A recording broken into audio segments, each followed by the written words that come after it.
बिस्मिल्लाहिर्रहमानिर्रहीम। This is Mohammad Rizwan, registered nursing officer, district headquarter hospital Bannu. Dear student, आज हम बात करेंगे होम्योस्टेसिस एंड एडाप्टेशन के सेकंड पार्ट के हवाले से। तो देखिए, सबसे पहले हमने होम्योस्टेसिस और एडाप्टेशन की डिफिनीशंस की, उसको हमने डिटेल से समझा कि एडाप्टेशंस क्या है, होम्योस्टेसिस क्या है and what's the difference between homeostasis and adaptation. आज हम होम्योस्टेसिस को डिटेल से पढ़ेंगे कि किस तरह ह्यूमन बॉडी के अंदर होम्योस्टेसिस मेंटेन हो सकती है। यानी जिस तरह हमने डिफिनीशन की कि internal environment of the human body, उसकी कांस्टेंट जो है मेंटेनेंस को हम होम्योस्टेसिस कह सकते हैं। तो इस तरह 11 डिफरेंट सिस्टम्स है ह्यूमन बॉडी के अंदर जो कि होम्योस्टेसिस के प्रोसेस को सर अंजाम देता है, होम्योस्टेसिस को मेंटेन करता है। Contribution of the body system to homeostasis, यानी होम्योस्टेसिस में ह्यूमन बॉडी की कौन कौन से पार्ट्स की जो है, कौन कौन से सिस्टम की कंट्रीब्यूशन है। तो देखिए, आप लोगों को मैंने पहले भी एग्जांपल दी थी, जिस तरह मैंने आप लोगों को टेम्परेचर मेंटेनेंस यानी थर्मोरेगुलेशंस के बारे में आप लोगों को एक एग्जांपल दी थी कि थर्मोरेगुलेशन हाइपोथैलेमस जो है इसको मेंटेन रखता है, ब्रेन का जो पार्ट है। अब इसको मेंटेन रखने के लिए मुख्तलिफ किस्म के मसल्स का, इसके साथ साथ मुख्तलिफ किस्म की ग्लैंड्स का अपना अलग सा रोल है। अब देखिए, इस प्रोसेस को मेंटेन रखने के लिए मसल का भी रोल है, इसके साथ साथ ब्लड का भी रोल है, और इसके साथ साथ जो है हार्मोनल एंड एंडोक्राइन सिस्टम का भी अपना रोल है। तो इसका मतलब यह है कि होम्योस्टेसिस ये एक सिस्टम का फंक्शन नहीं है कि ह्यूमन बॉडी के होम्योस्टेसिस को मेंटेन रखे, बल्कि ये मल्टी सिस्टम कंट्रीब्यूशंस जो है इसको जरूरी है ताकि होम्योस्टेसिस को मेंटेन रखे। तो होम्योस्टेसिस को मेंटेन रखने के लिए ह्यूमन बॉडी की जो 11 वाइटल सिस्टम है जो कि ह्यूमन बॉडी की जिंदगी के लिए, लाइफ को सर्वाइव करने के लिए जरूरी है, they are play role in homeostasis. तो देखिए, कहने का मतलब यह है कि होम्योस्टेसिस ये एक सिस्टम का फंक्शंस नहीं है। होम्योस्टेसिस को मेंटेन रखने के लिए जितनी भी बॉडी के 11 सिस्टम है, इन सब के दरमियान कंट्रीब्यूशन, इन सब के दरमियान कोऑर्डिनेशन जो है ये बहुत ज़्यादा ज़रूरी है। और ये कोऑर्डिनेशन मेंटेन करता है कौन? ये इसके लिए जो है endocrine system plus nerve system जो है इसकी कोऑर्डिनेशंस में हेल्प करता है। तो contributions of the body system to homeostasis, homeostasis के लिए कौन कौन से बॉडी सिस्टम की जो है वो कंट्रीब्यूशंस है जो कि होम्योस्टेसिस को मेंटेन रखता है। The 11 body system contributions contribute to homeostasis in the following important ways. तो देखिए, ह्यूमन बॉडी की जो 11 सिस्टम्स है जिसके बगैर जिंदगी नहीं चल सकती, इसमें जितनी भी ये 11 सिस्टम है, रिस्पायरेटरी सिस्टम है, एंडोक्राइन सिस्टम है, इसमें जो है यूरिनरी सिस्टम है, डाइजेस्टिव सिस्टम है, तो ये जितने भी सिस्टम है, these all are essential for the survive of the human life. तो ये सब जो है ये ज़रूरी है, और इन सब के दरमियान जो है होम्योस्टेसिस रहना, होम्योस्टेसिस मेंटेन रखना ये बहुत ज़्यादा ज़रूरी है। फॉर एग्जांपल, आप लोगों ने अपनी डेली लाइफ में ऑब्जर्व किया होगा कि जब एक सिस्टम में आपकी कोई प्रॉब्लम्स होती है, इसकी वजह से सारा सिस्टम जो है आपका वो मुतासर हो सकता है। Let's suppose there is a patient who has tachycardia, जो कि टेकिकार्डिया का पेशेंट है या जो कि हाइपरटेंशन का पेशेंट है, तो इस हाइपरटेंशन या टेकिकार्डिया की वजह से उसका सारा सिस्टम जो है वो मुतासर रहता है। तो इसलिए ज़रूरी है कि ह्यूमन बॉडी के 11 सिस्टम के दरमियान कॉन्ट्रीब्यूशन होना चाहिए, इसके दरमियान कोऑर्डिनेशन होना चाहिए, तब जो है ह्यूमन बॉडी एक हेल्थी लाइफ जो है, एक हेल्थी और एक बेहतरीन ज़िंदगी जो है वो गुजार सकते हैं। लेकिन अगर इसमें किसी एक सिस्टम में भी कोई प्रॉब्लम्स हो तो ह्यूमन बॉडी जो है वो होम्योस्टेसिस में नहीं रह सकती।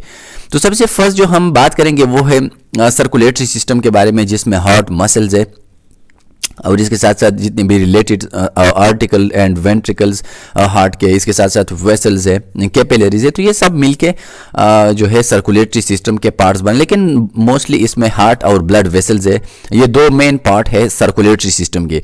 तो सर्कुलेटरी सिस्टम का होम्योस्टेसिस में कौन सा रोल है इसको हम पढ़ेंगे। द सर्कुलेटरी सिस्टम जो कि मुश्तमिल है, circulatory system heart, blood vessels and bloods, यानी इसके 3 मेन इंपॉर्टेंट पार्ट्स है। सर्कुलेटरी सिस्टम के एमसीक्यूज में भी आ सकता है आपके एनाटॉमी में कि सर्कुलेटरी सिस्टम में मेन पार्ट जो है या उसके मेन जो है सब पार्ट्स वो कौन कौन से है। तो इसमें heart, blood vessels and blood जो है ये इसके 3 मेन पार्ट्स है।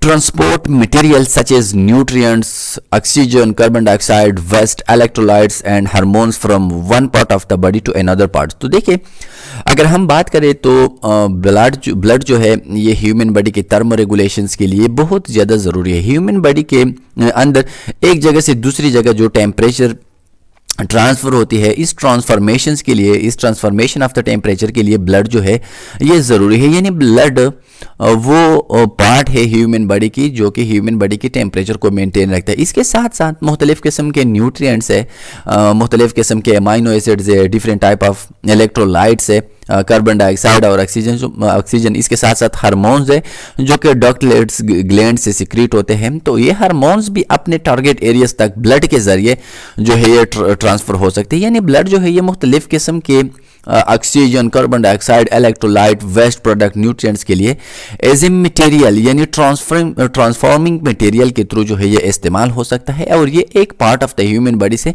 दूसरे पार्ट तक जो है इन इलेक्ट्रोलाइट्स, कार्बन डाइऑक्साइड और ऑक्सीजन के ट्रांसपोर्ट करता है। तो देखिए ये ज़रूरी है होम्योस्टेसिस के लिए। लेट सपोज हमारे पास एक सिस्टम है जिसको हम कहते हैं रिस्पायरेटरी सिस्टम, जिसमें लंग्स एक मेन वाइटल ऑर्गन्स है। अगर लंग्स अपना काम छोड़ दे तो जाहिर बात है ऑक्सीजनेशन नहीं होती, डिफ्यूजन ऑफ ऑक्सीजन नहीं हो सकती।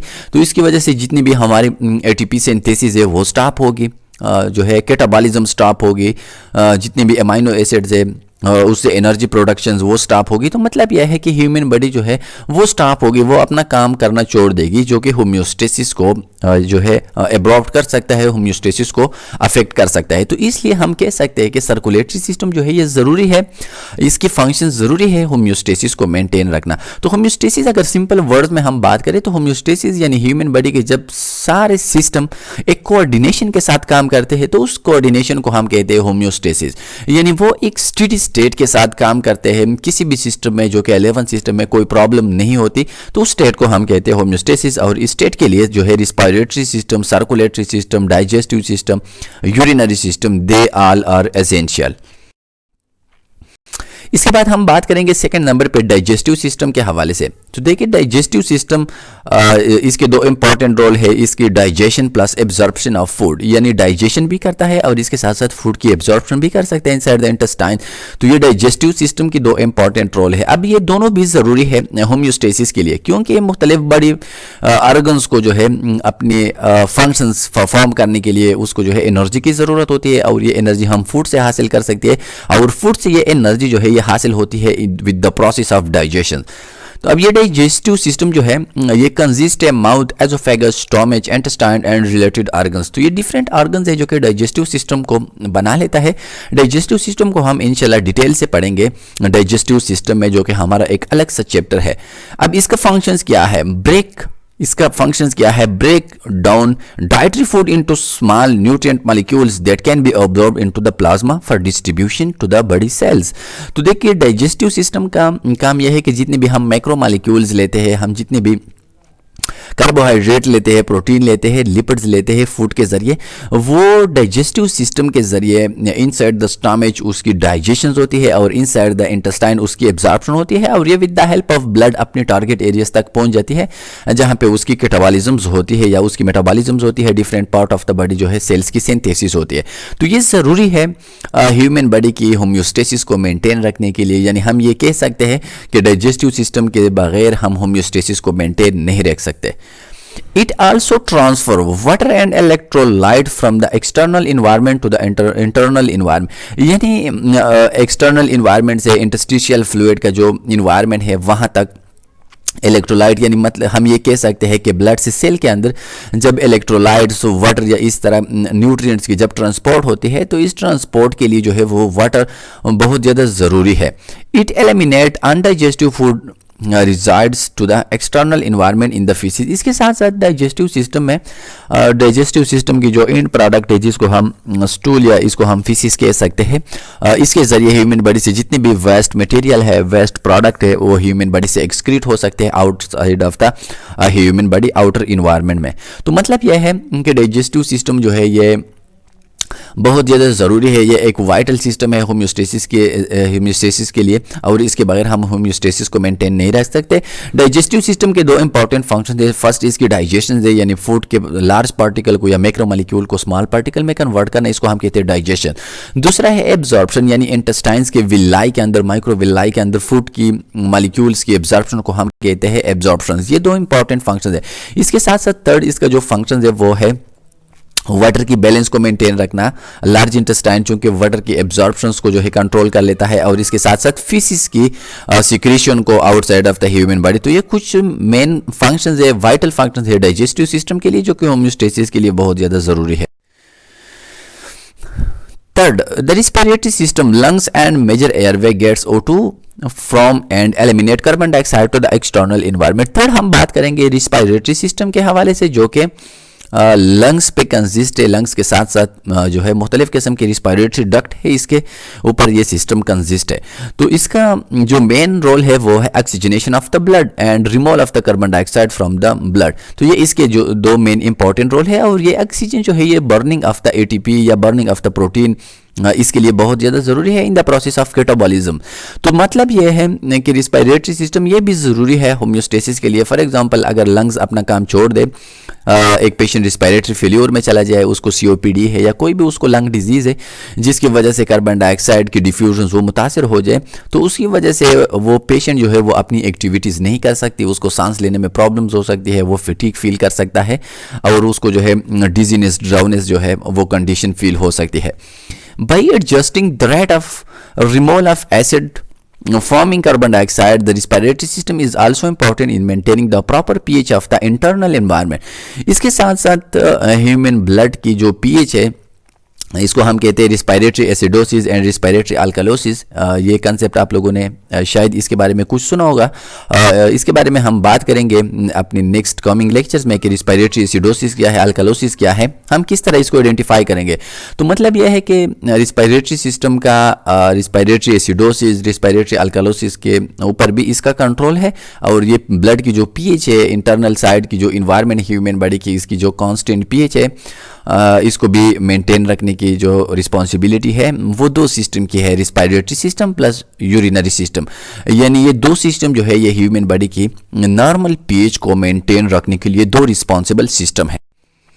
यूरिनरी सिस्टम, फोर्थ हम बात करेंगे यूरिनरी सिस्टम के हवाले से, जो कि किडनी एंड एसोसिएटेड प्लम्बिंग पे कंसिस्ट है। यानी इसकी जो मेन आर्गन्स है यूरिनरी सिस्टम वो है किडनी। किडनी के साथ साथ यूरिटर्स है, यूरिटर के साथ साथ यूरिथ्रा है, डिफरेंट इसके जो है वो पार्ट्स है, लेकिन मेन इसका जो रिस्पॉन्सिबल मेन प्राइम जो पार्ट है यूरिनरी सिस्टम वो है किडनी। तो किडनी का काम क्या है? Remove excess water, salt, acid and other electrolyte from the plasma and eliminate them in the urine along with waste product other than the carbon dioxide।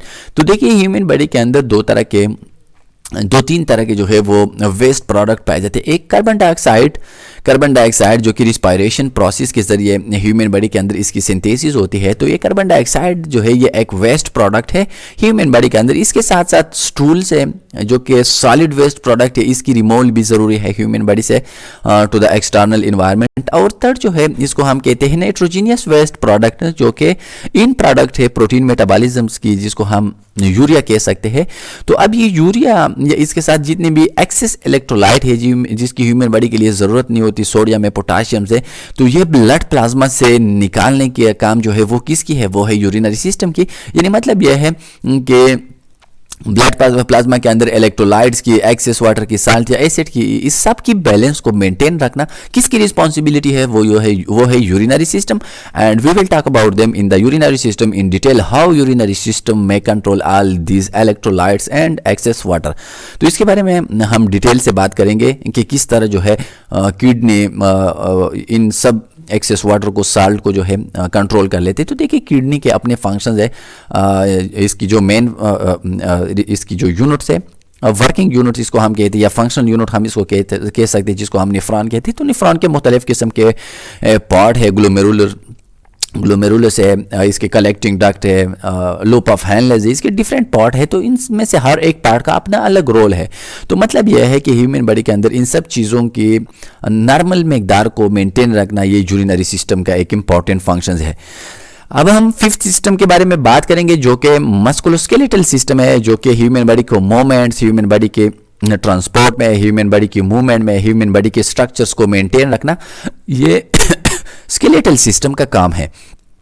The skeletal system. अब skeletal system जो है ये bones plus joint ये दोनों पे consist है, यानी bones और जितनी भी हमारी जॉइंट्स है, इसके साथ साथ लिगामेंट्स, टेंडन, ये भी जो है एक्सिलरी पार्ट है स्केलेटल सिस्टम की। Provide support and protection for the soft tissues and organ. It also serve as a store.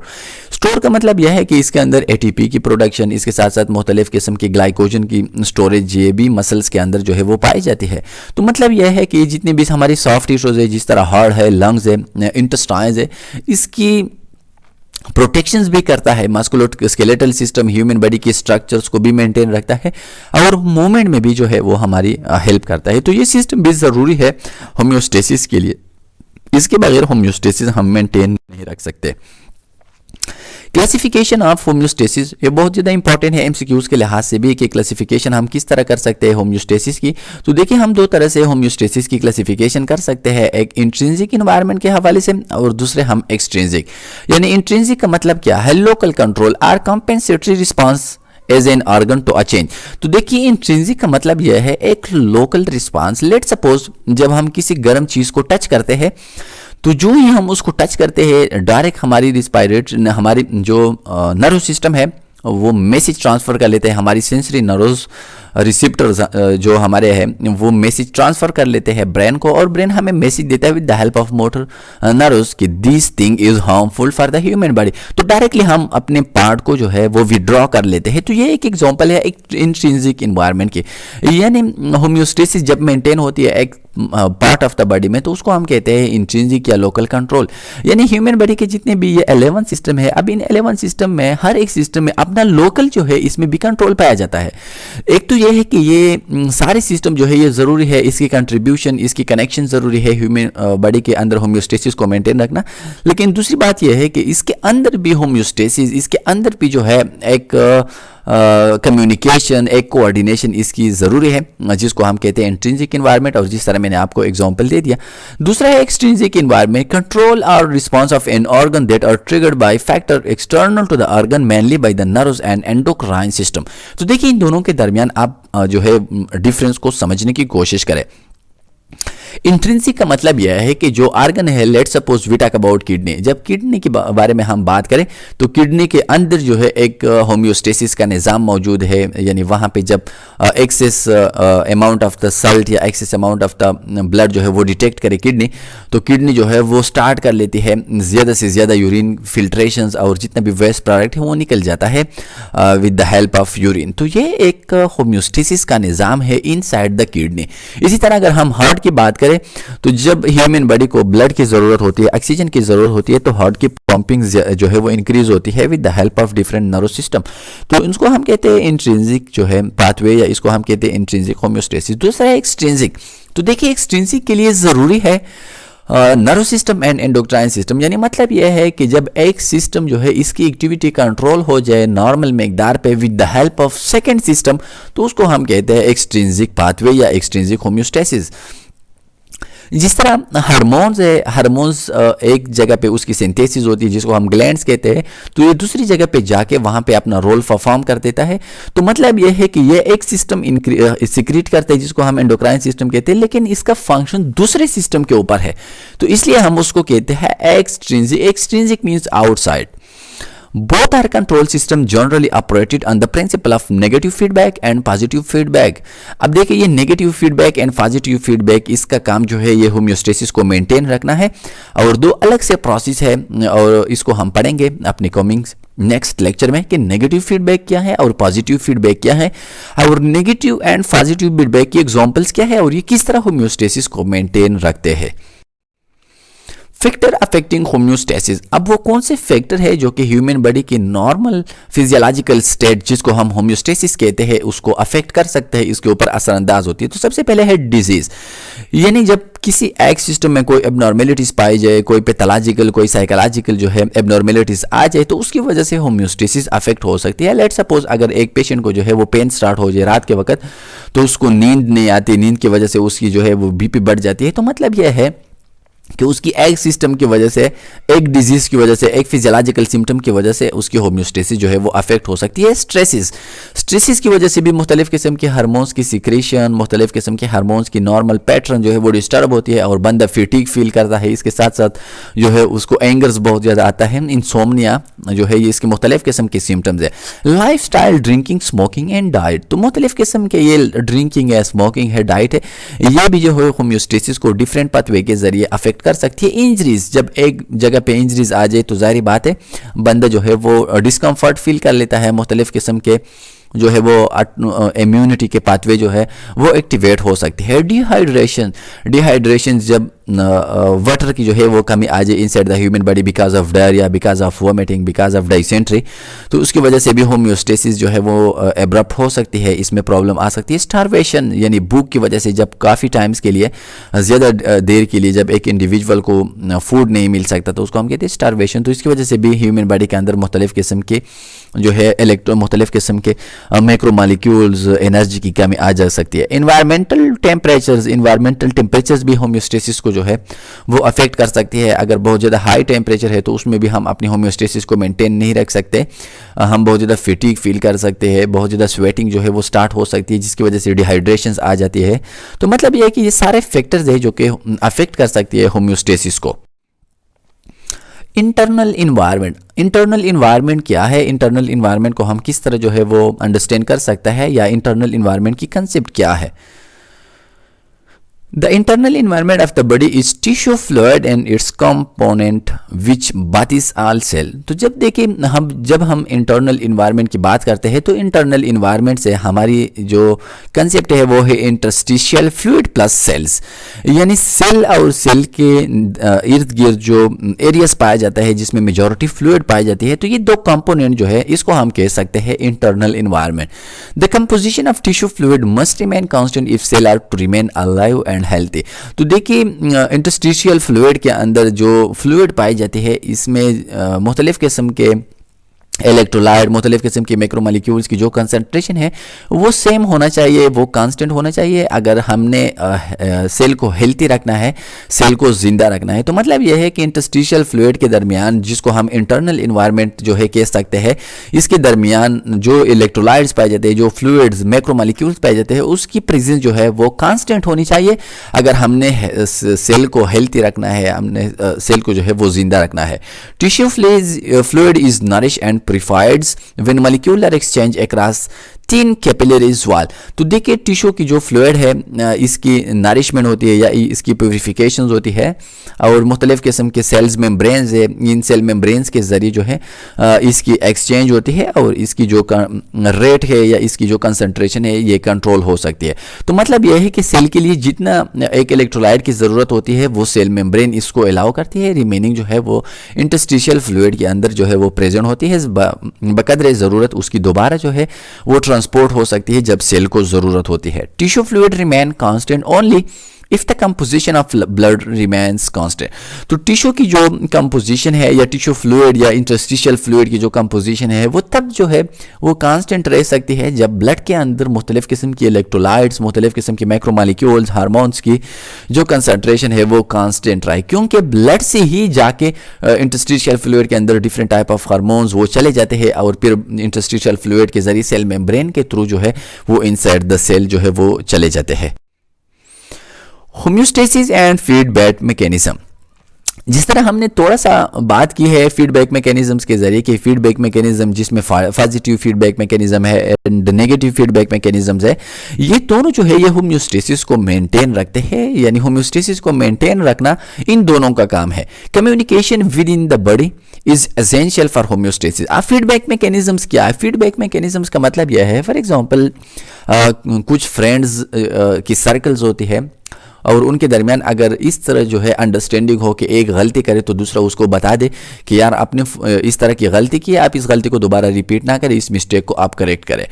तो इस तरह इसको हम कहते हैं फीडबैक मैकेनिज्म। यानी जब कोई गलती करे या अपनी नॉर्मल रास्ते से जो है वो डिविएट करे और आप उसको बता दें कि आप अपनी नॉर्मल वे पे आ जाए, तो उस प्रोसेस को हम कहते हैं फीडबैक मैकेनिज्म। यानी आपने ऑर्डिनरी लाइफ में भी सुना होगा कि फला बंदा जो है उसने मुझे फीडबैक दी, उसने मेरी मिस्टेक को जो है वो करेक्ट किया और मेरी जो स्ट्रांग पॉइंट है उसको जो है अप्रिशिएट किया, तो उस प्रोसेस को हम कहते हैं फीडबैक मैकेनिज्म। तो इस तरह अगर ह्यूमन बॉडी के अंदर होम्योस्टेसिस जो है वो डिविएट कर जाए तो फीडबैक मैकेनिज्म उसको अपनी नॉर्मल पाथवे पे ले जाने की कोशिश करते हैं, तो उसको हम कहते हैं feedback mechanism. Yani feedback mechanism is a communication which is essential for homeostasis, and feedback mechanism is found between different organs, between different system of the human body, जिसके जरिए जो है वो homeostasis maintain हो सकती है। Nervous system and endocrine system basically coordinate and serve this purpose by responding to change in homeostasis through negative and positive feedback mechanism। और देखिए feedback mechanisms का जो responsibility है वो नर्व सिस्टम और एंडोक्राइन सिस्टम की है, और नर्व सिस्टम और एंडोक्राइन सिस्टम के जरिए ही हम जाके होम्योस्टेसिस को मेंटेन रखते हैं। यानी मतलब यह है कि जो नर्व सिस्टम है और एंडोक्राइन सिस्टम्स है, ये दोनों ह्यूमन बॉडी के अंदर कोऑर्डिनेशन, ह्यूमन बॉडी के अंदर जो steady state of the function है इसको मेंटेन रखना इन दो सिस्टम का काम है, नर्व सिस्टम और एंडोक्राइन सिस्टम। एंडोक्राइन सिस्टम में हार्मोन्स काम करते हैं, एंडोक्राइन सिस्टम में नर्व सेल्स जो है वो अपना फंक्शंस कर देते हैं। Three component of feedback mechanism. तो देखिए फीडबैक मैकेनिज्म्स के थ्री फंक्शंस है या इसके थ्री पार्ट्स है या इसके थ्री कंपोनेंट्स है, receptor, control centre and effectors. Feedback mechanism has three interdependent component, यानी फीडबैक मैकेनिज्म के थ्री इंटरडिपेंडेंट जो है इसके कंपोनेंट है। सबसे फर्स्ट वन को इसको हम कहते हैं रिसेप्टर। यानी जिस तरह मैंने आपको एग्जांपल दी कि जब हम किसी हार्ड को या कोल्ड जो है ऑब्जेक्ट को टच कर देते हैं तो हमारे रिसेप्टर उसकी सेंसिटिविटी को फील करते हैं और with the help of sensory nerve वो कंट्रोल सेंटर को भेज देता है जो कि ब्रेन और स्पाइनल कार्ड है, और फिर वहां से with the help of effector and with the help of motor nerve हम अपने हैंड्स को विड्रॉ करते हैं। तो रिसेप्टर क्या है? वो जो कि वो पार्ट वो फीडबैक मैकेनिज्म की वो पार्ट जो कि स्टिमुलस को फील करते हैं उसको हम कहते हैं रिसेप्टर। यानी रिसेप्टर क्या है, इसकी डिफिनेशंस क्या है? A type of sensors that monitor the environment and respond to change stimuli by sending information to the second component control centre through afferent pathway. यानी वो सिस्टम फीडबैक मैकेनिज्म का वो पार्ट जो कि स्टिमुलस को feel कर देता है और स्टिमुलस को जो है वो ट्रांसफर कर लेता है इनटू द कंट्रोल सेंटर, उस पार्ट को हम कहते हैं रिसेप्टर। दूसरा है कंट्रोल सेंटर। कंट्रोल सेंटर वो सेंटर है जो कि इंटरप्रिटेशन करती है स्टिमुलस की, यानी हमें ये बताता है कि इस स्टिमुलस की जो है वो सिविरिटी क्या है, इसकी इंटेंसिटीज क्या है, यानी इसकी जो है इंटरप्रिटेशन कर देते हैं। तो उस सेंटर को हम कहते हैं कंट्रोल सेंटर। और जाहिर बात है first control centre human body वो है ब्रेन, और इसके साथ स्पाइनल कार्ड में भी कुछ हद तक हो सकती है। The control centre like central nervous system determine the change or input analyse and then respond accordingly. यानी सीएनएस जिसको हम कहते हैं सेंट्रल नर्वस सिस्टम जो कि ब्रेन और स्पाइनल कार्ड पे कंसिस्ट है, they act like a control centre, interpret different stimulus intensities and severity. और इस तरह हमें बता देता है कि ये स्टिमुलस या ये जो है ऑब्जेक्ट, ये इसकी इंटेंसिटीज क्या है, ये किस हद तक जो है ये डेंजरस है। Effector. An effector is a body structure, muscle glands that receive output from the control center and produce a response or effect that change the variable. तो देखिए इफेक्टर का मतलब यह है कि देखिए रिसेप्टर के जरिए हमने एक मैसेज, फॉर एग्जांपल हमने एक ऑब्जेक्ट को टच किया, हमें पता चल गया कि दिस ऑब्जेक्ट जो है ये शॉर्प है, ये कोल है या ये बहुत ज़्यादा वार्म है, तो ये हमें पता चल जाता है रिसेप्टर के जरिए। अब ये रिसेप्टर अपना मैसेज जो रिसीव कर लेता है वो कंट्रोल सेंटर को जो है पहुंचा देता है। अब कंट्रोल सेंटर इसकी इंटरप्रिटेशन कर देता है और इफेक्टर के जरिए मसल या ग्लैंड के जरिए हम अपनी हैंड को विड्रॉ कर देते हैं। The effector provide the means for the control centre response output to the change stimulus along the efferent pathway. तो देखिए इस पाथवे को हम कहते हैं इफरेंट पाथवे, यानी इफेक्टर जो पाथवे है जिसके जरिए हम ब्रेन से मैसेज जो है वो ट्रांसफर होता है मसल को, तो इस पाथवे को हम कहते हैं इफरेंट पाथवे। और वो पाथवे जिसमें हम स्टिमुलस से ब्रेन की तरफ जो है वो मैसेज ट्रांसफर करते हैं उसको हम कहते हैं एफरेंट पाथवे। ये दो पाथवे है। The result of this response then feedback to influence the stimulus either depressing it negative feedback और इनहांसिंग इट, जिसको हम कहते हैं पॉजिटिव फीडबैक मैकेनिज्म। तो देखिए अगर ये जिस तरह हम बात कर लेंगे तो नेगेटिव फीडबैक की और पॉजिटिव फीडबैक की, तो इसमें थोड़ा सा डिफरेंस है, इसको हम डिटेल से भी समझेंगे लेकिन थोड़ा सा आप इसको अंडरस्टैंड करने की कोशिश करें। जब ये इफेक्टर जो है जब ये एक्टिवेट हो जाए और ये जो है डिप्रेस करे इस स्टिमुलस को, तो उस प्रोसेस को हम कहते हैं नेगेटिव फीडबैक मैकेनिज्म। और अगर ये इन्हांस करे तो उसको हम कहते हैं पॉजिटिव फीडबैक, और अगर ये इन्हांस करे तो उसको हम कहते हैं positive feedback mechanism. Most of the response are negative feedback with maintain homeostasis. Majority human body के अंदर जो रिस्पांस पाए जाते हैं वो है नेगेटिव फीडबैक मैकेनिज्म, लेकिन कुछ जो है वो पॉजिटिव फीडबैक की रिस्पांस भी पाए जाते हैं, और इसको हम डिटेल से जो है एक्सप्लेनेशन के साथ, एग्जाम्पल के साथ हम उसको डिस्कस करेंगे अपने coming lecture. For example, when your body temperature drops sharply, your brain control center send nerve impulse output to your skeletal muscle effectors. तो देखिए, जब ह्यूमन बॉडी के टेम्परेचर जो है वो जो है लॉस हो जाए, ह्यूमन बॉडी के टेम्परेचर कम हो जाए, तो मतलब यह है कि जब ब्रेन को पता चल जाता है, जब ब्रेन सेंस कर लेता है कि ह्यूमन बॉडी के टेम्परेचर कम है, तो ब्रेन की जो हाइपोथैलेमस है वो मैसेज देता है मसल को with the help of effectors, और फिर मसल जो है ये ह्यूमन बॉडी के टेम्परेचर को राइज करने के लिए जो है एटीपी के प्रोडक्शंस कर लेता है। एटीपी के प्रोडक्शंस के ज़रिए जो है रिस्पायरेशन की जो प्रोसेस एक्टिवेट होती है। तो मतलब यह है कि टेम्परेचर की इंक्रीज जो है रिस्पॉन्सिबिलिटी जो है यह है मसल सेल्स की, और इस तरह ये मसल सेल जो है इसको हम पढ़ेंगे मस्कुलोस्केलेटल सिस्टम में कि किस तरह जो है वो मस्कुलोस्केलेटल सिस्टम टेम्परेचर को कंट्रोल कर लेता है। As a result you start shivering which generate heat and raise your body temperature, और इसके रिजल्ट में हम जो है शिवरिंग फील कर लेते हैं, और जो ह्यूमन बॉडी की टेम्परेचर जो है वो राइज होती है।